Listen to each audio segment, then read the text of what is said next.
All right. What was life like prior to diagnosis? Easy.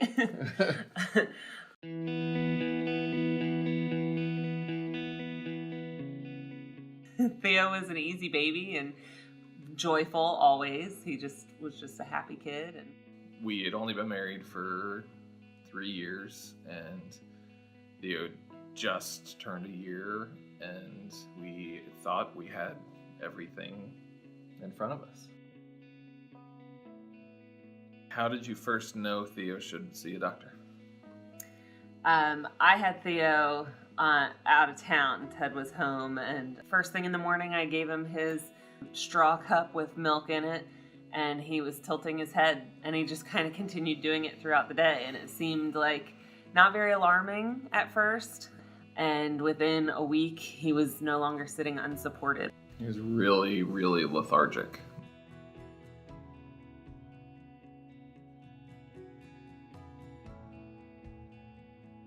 His doctor got right to business.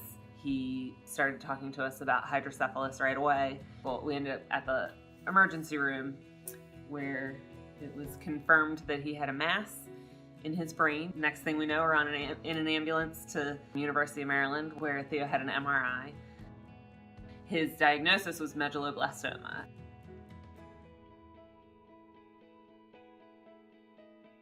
The recommendation for treatment was chemotherapy as well as stem cell transplant, which University of Maryland did not do. So they transferred him to Johns Hopkins Children's Center, where he received the rest of his treatment. We spent 4 weeks for his initial hospitalization. We were at University of Maryland for 3, and then we transferred to Johns Hopkins on our anniversary. Yeah. And then we're there for another week while they started his treatment and did the first kind of round of chemotherapy. And then after that, it was like 1 week in the hospital, 1 week at home, 1 week in the hospital for neutropenia, and then 1 week at home, and then back to the hospital for chemo.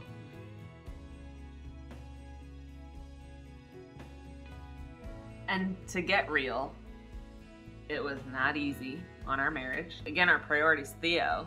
Our marriage suffered because of that in some ways.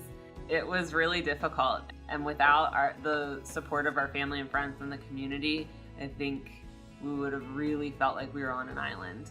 And maybe on separate islands. I mean, I think it very much was that way anyway, but luckily we had people in rowboats going between us or something, and we felt those repercussions for years afterwards, even though, Theo's treatments only lasted for 7 months. It was years later that we finally really started to kind of sort through what had happened between us during that time.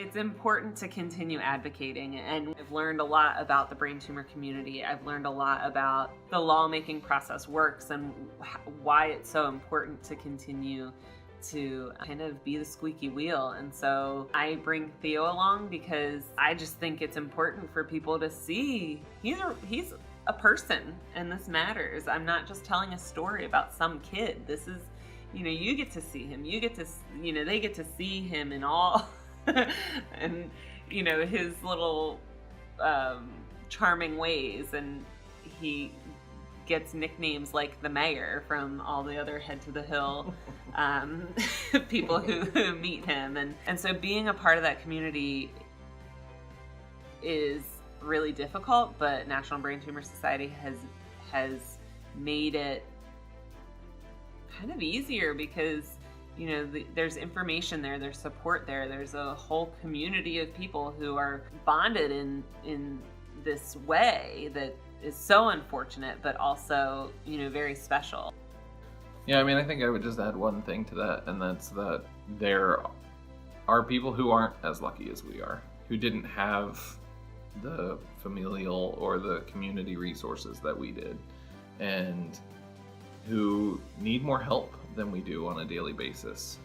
And I think it's important for our kids to know that we play a part in that, and set the example that you have to advocate both for yourselves and for others who are maybe less fortunate. So.